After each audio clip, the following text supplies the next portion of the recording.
Muy buenas, nosotros somos el grupo 1, subgrupo 5 y nuestro tema es la digestión de los carbohidratos. Los monosacáridos son sustancias blancas de sabor dulce, las cuales son solubles en agua.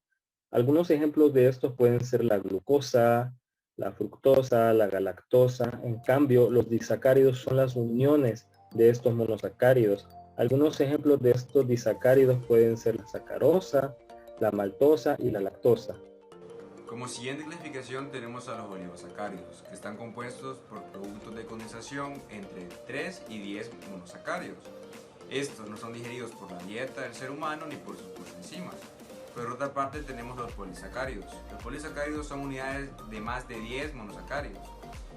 Encontramos el ejemplo de polisacáridos en el glucógeno, la celulosa y el almidón. El almidón como principal carbohidrato de la dieta y el glucógeno que se almacena tanto en hígado como en músculo para ser utilizado como reserva energética del ser humano. La digestión es la conversión de los alimentos en sustancias absorbibles en el tracto gastrointestinal. Esta se realiza por el desdoblamiento mecánico y químico de los alimentos en moléculas. La digestión consiste en dos procesos, uno mecánico y otro químico. Específicamente el mecánico se refiere al proceso digestivo que divide los alimentos en partículas más pequeñas, facilitando el paso de los alimentos por el tracto digestivo y a su vez la acción de digestión química. La digestión mecánica incluye la masticación, que es el proceso de trituración de la comida por la acción de los dientes, la deglución, la peristalsis, que es el movimiento ondulatorio que se produce a lo largo del intestino durante la digestión, y por último la defecación o eliminación de los alimentos mediante las heces.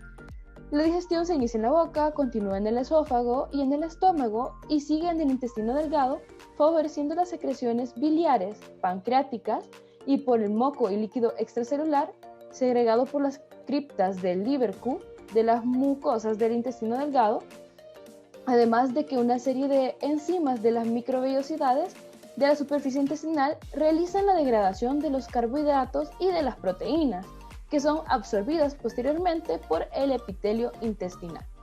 En cuanto a la digestión química, esta la podemos definir como todos los procesos químicos que van a dar lugar a la digestión, en donde se va a afectar la estructura y la composición química de los alimentos, donde se van a romper y se van a transformar en compuestos que sí se puedan absorber y más adelante van a ser de utilidad para el organismo. Todos los carbohidratos, estos se absorben dentro del intestino delgado. Vamos a ver que los disacáridos, los oligosacáridos y los polisacáridos, estos se van a hidrolizar en su estructura primaria, que son los monosacáridos, que esto puede ser glucosa, galactosa o fructosa. En resumen, la digestión química, como ya se había mencionado, inicia en la boca, por medio de la trialina de la saliva y va a continuar hacia el intestino delgado. Durante este proceso se va a ver que se da la formación de la maltosa, la maltotriosa y también de las dextrinas. Este proceso pues se va a explicar de una mejor manera más adelante. En este punto vamos a desarrollar la hidrólisis como proceso básico de la digestión de los carbohidratos y para ello tenemos que entender que los carbohidratos que consume el ser humano en su mayoría están en presencia de polisacáridos y disacáridos y estos polisacáridos y disacáridos al fin de cuentas son monosacáridos unidos entre sí mediante enlaces. Entonces la hidrólisis de estos carbohidratos consiste en el rompimiento del enlace que une a estos monosacáridos mediante una molécula de agua. Entonces esta molécula de agua lo que hace es que dona un ion de hidrógeno a un monosacárido y un ion de hidroxilo a otro monosacárido y rompe el enlace, así dejando moléculas más sencillas que el cuerpo puede absorber, que en este caso van a ser los monosacáridos. ¿Por qué la necesidad de hacer hidrólisis de los carbohidratos? Porque el cuerpo solo puede absorber en su gran mayoría moléculas simples, como en este caso son monosacáridos, y en raro caso moléculas como disacáridos. Y el mayor producto que va a dar de resultado de la hidrólisis de estos carbohidratos va a ser la glucosa en un 80%, ya que es el principal monosacárido que necesita el cuerpo para su funcionamiento. La digestión se inicia en la boca durante la masticación, ya que en la saliva se encuentra un enrolase que recibe el nombre de amilasa salival, en el cual introduciendo una molécula de agua rompe el enlace glucosídico. En el estómago, los carbohidratos no sufren ninguna transformación química. Es en el intestino delgado en donde ocurre la mayor parte de la digestión de los carbohidratos, en el que ahí se secretan los fibras producidos por el páncreas. El páncreas sintetiza la amilasa pancreática que actúa de manera idéntica a la salival, pero durante el tiempo suficiente para lograr la degradación total de una molécula de almidón hacia la glucosa. Las responsables de la degradación de los disacáridos son las células de las paredes del intestino delgado, las cuales sintetizan varias disacaridasas, como por ejemplo la lactosacarasa, que hidroliza la lactosa para producir una molécula de lactosa y otra de glucosa. De esta se obtiene la molécula de sacarosa y otra de glucosa cuando se rompe la sacarosa. En el intestino delgado queda una mezcla de monosacáridos provenientes de los carbohidratos complejos. Estas unidades son absorbidas por las células de las paredes intestinales pasándose la sangre y a través del sistema porta hepático. En el hígado recibe la mezcla de monosacáridos que los más abundantes son la glucosa, la fructosa y la galactosa. En la digestión, desde el punto de vista químico, de grandes moléculas de nutrientes que se absorben, se busca reducirlas lo más que se pueda, para que así sea factible de absorber. Se introduce una molécula de agua para romper los enlaces en las grandes moléculas de acción de enzimas específicas. Un ejemplo de ella es la lactosa, cuya función es desdoblar la lactosa en sus dos componentes, que son glucosa y galactosa, y así puede ser absorbida por el organismo. En este proceso también intervienen las enzimas que ayudan a digerir los carbohidratos con diferentes enzimas específicas, procedentes por ejemplo de las glándulas salivales, donde se segrega la alfa-amilasa y también la amilosa pancreática, que como su nombre le indica, también se segrega en el páncreas. También intervienen las enzimas que se segregan en la mucosa intestinal. Un ejemplo de ellos pueden ser la lactosa, la sacarosa, la maltosa, la dextrinasa y la trehaltosa, donde los grandes polisacáridos se convierten en pequeños polímeros trisacáridos y disacáridos que son terminados de digerir por la acción de estas enzimas. Enzimas que participan en la digestión de carbohidratos. Como sabemos, la digestión de carbohidratos comienza desde la boca y en el estómago. En la boca se encuentra la saliva, la cual se mezcla con tialina, que es una enzima amilasa, que se encuentra de un 20 a 40%. También recordar que esta enzima está fundamentalmente secretada por la glándula parótida. También tenemos la amilasa pancreática de un 50 a 80%. Esta enzima lo que hace es que hidroliza al almidón. También tenemos la maltosa y polímeros de 3 a 9 moléculas de glucosa. Esto lo que hace es que los alimentos permanecen muy poco tiempo en la boca y lo que hace es que al momento de su deglución probablemente no más del 5% de todos los almidones ingeridos ya se encuentran hidrolizados. Sustratos productos de digestión de carbohidratos. Empecemos por un ejemplo básico que sería la amilosa pancreática o la alfa-amilosa. Esto se encuentra en el sitio de acción, como se puede ver en la imagen, sería la boca. La fuente sería la saliva. El sustrato obtenido o el sustrato con el que ésta reaccionaría sería el almidón para que dé el producto final de la maltosa, la maltosa y la alfa-dextrinasa. Ahora bien, ¿cuáles son otros ejemplos de la misma? La maltosa, su sustrato es la maltreosa y la maltotreosa, que el producto final sería la glucosa. La lactasa, el sustrato sería la lactosa y el producto final sería molécula de glucosa y la lactosa. Ahora, la sacarasa reacciona junto, que es el sustrato de la sacarosa, y da un producto final que sería las moléculas de glucosa y fructosa. Y por último tenemos la alfa-dextrinasa, que el sustrato es la dextrina y el producto final es una molécula de glucosa. Las disacaridasas incluyen a la lactasa, a la sacarasa y a la maltasa. Estas son enzimas que se encuentran en el borde en el cepillo de las vellosidades intestinales, de tal manera de que la digestión de los disacáridos tiene lugar cuando entran en contacto con ellas. Se le llama disacaridasas a las enzimas que se ocupan de romper los disacáridos en los monosacáridos que los forman. Como podemos observar en la imagen, tenemos a la lactasa. La lactasa se fracciona en una molécula de galactosa y en una molécula de glucosa. También tenemos a la sacarasa, que la sacarasa se divide en dos. Se divide en una molécula de fructosa y en una molécula de glucosa. También tenemos a la maltosa y los demás polímeros pequeños de glucosa que se fraccionan en múltiples moléculas de glucosa. La digestión del almidón se inicia en la boca durante la masticación, ya que en la saliva se encuentra una hidrolasa que recibe el nombre de amilasa salival, la cual, introduciendo una molécula de agua, rompe el enlace glucosídico que mantiene unidas las moléculas de glucosa en el polímero.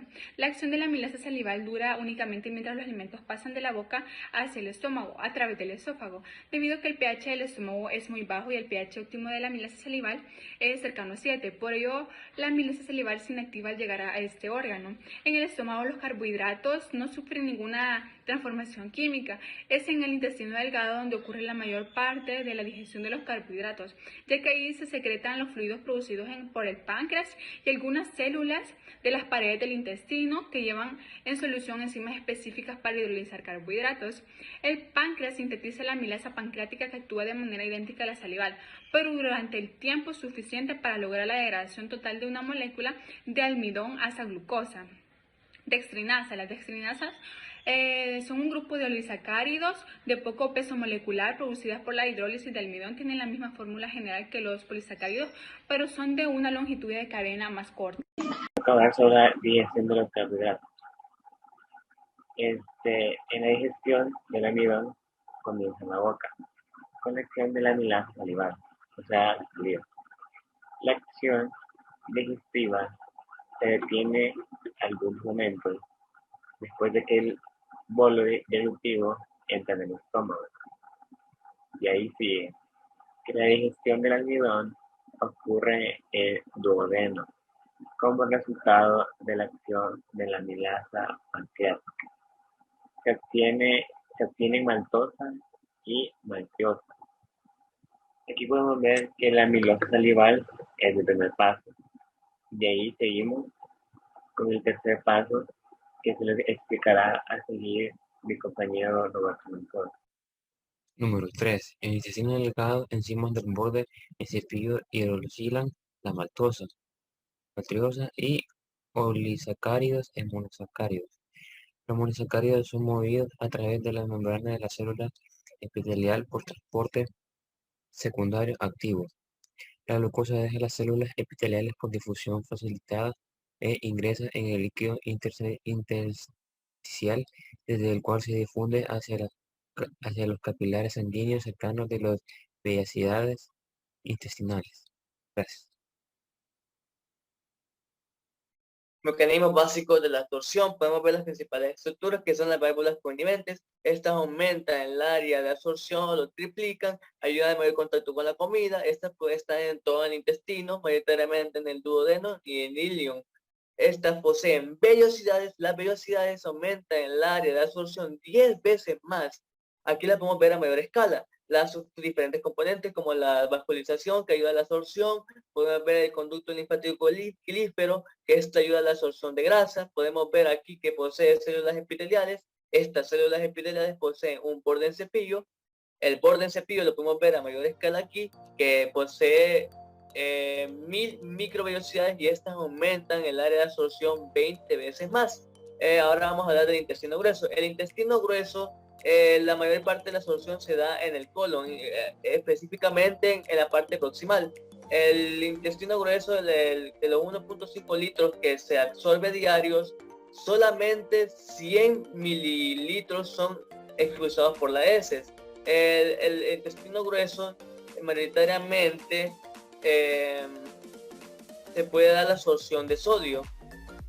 La absorción es el proceso de absorción de nutrientes que se produce principalmente en las paredes del intestino delgado. Ahí se absorben la mayor parte de agua, azúcares, alcoholes, minerales, entre otras cosas.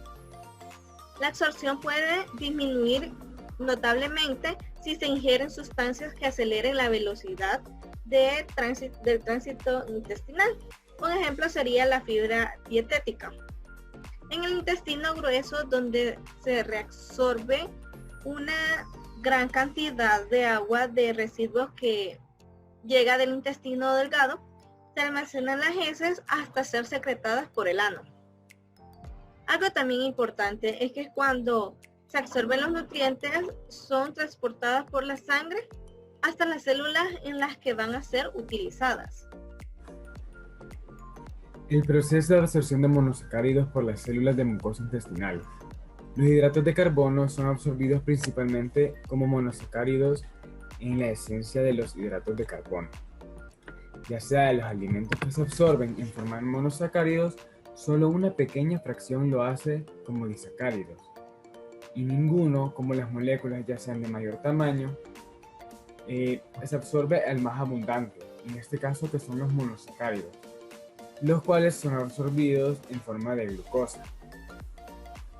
Lo que se suele representar es a más del 80% de las calorías, que son procedentes de los hidratos de carbono. La razón de este elevado porcentaje es que la glucosa es el producto final de la digestión de los hidratos en los alimentos. El 20% restante de los monosacáridos son absorbidos por completo por la galactosa y fructosa. La absorción de otros monosacáridos es en transporte de la galactosa, que es casi idéntico al de la glucosa, y la fructosa está sometida a un mecanismo de contratransporte con el sodio, ya que este monosacárido se absorbe como difusión facilitada. Eso sería todo. Muchísimas gracias. Hola, buenas. Hoy yo les voy a hablar sobre la glucosa. Se transporta por el mecanismo de contransporte con el sodio. Para empezar, si no hay transporte de sodio en la membrana intestinal, apenas se podrá absorber la glucosa, dado que a la absorción de la glucosa se produce mediante un mecanismo de contransporte, con el cual el transporte activo del sodio se puede transportar a través de la membrana intestinal, la cual se divide en dos etapas. En primer lugar tenemos que el transporte activo de los iones de sodio que cruzan la membrana vasolateral de la célula del epitelio intestinal hacia el líquido intestinal, la cual provoca el descenso de la concentración intracelular del ion. Y en segundo lugar tenemos que está la reducción del sodio intracelular, induce el paso del sodio desde la luz intestinal al interior de la célula epitelial a través del borde del epitelio, y gracias a un transporte activo secundario. Ahora hablaré sobre el proceso de absorción de glucosa hacia el interior de la célula. Los primeros se expresan principalmente en epitelios que se encargan de absorber y reabsorber nutrientes. Además, en otras eoxas como galactosa y fructosa cumplen funciones importantes en las células eucariotas.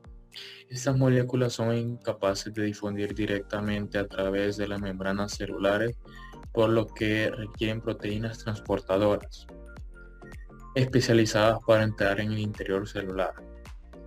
Dichas biomoléculas pertenecen a un grupo de transportadores constituidos por dos familias de proteínas: la familia de los GRUT y la familia de los cotransportadores de sodio y glucosa. En el epitelio intestinal y epitelio de los túbulos contornados proximal y distal existen sistemas de cotransporte de glucosa acoplados al sodio que permiten la absorción rápida de esta. Como sabemos, el transporte de la glucosa a través de la membrana celular se lleva a cabo por lo que serían dos familias de proteínas: los transportadores de glucosa acoplados a sodio y proteínas facilitadoras de transporte de glucosa.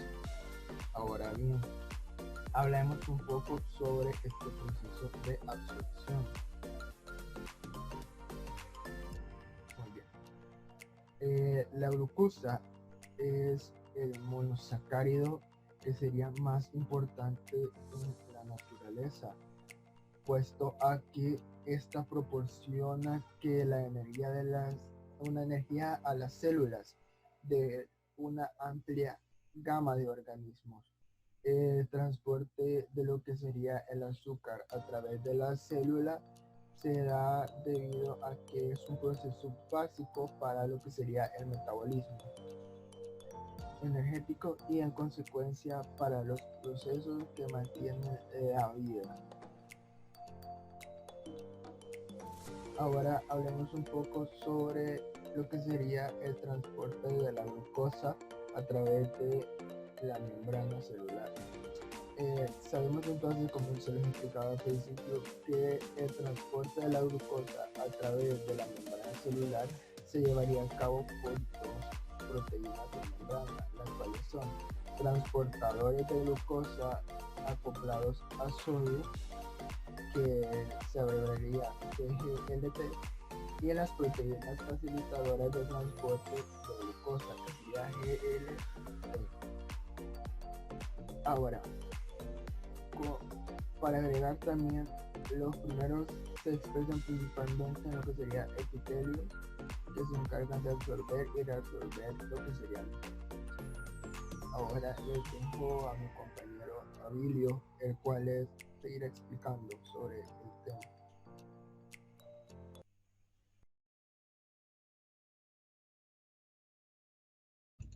Agradecemos a todos por su atención prestada. Esperamos que esta ponencia haya sido de su agrado y muchas bendiciones.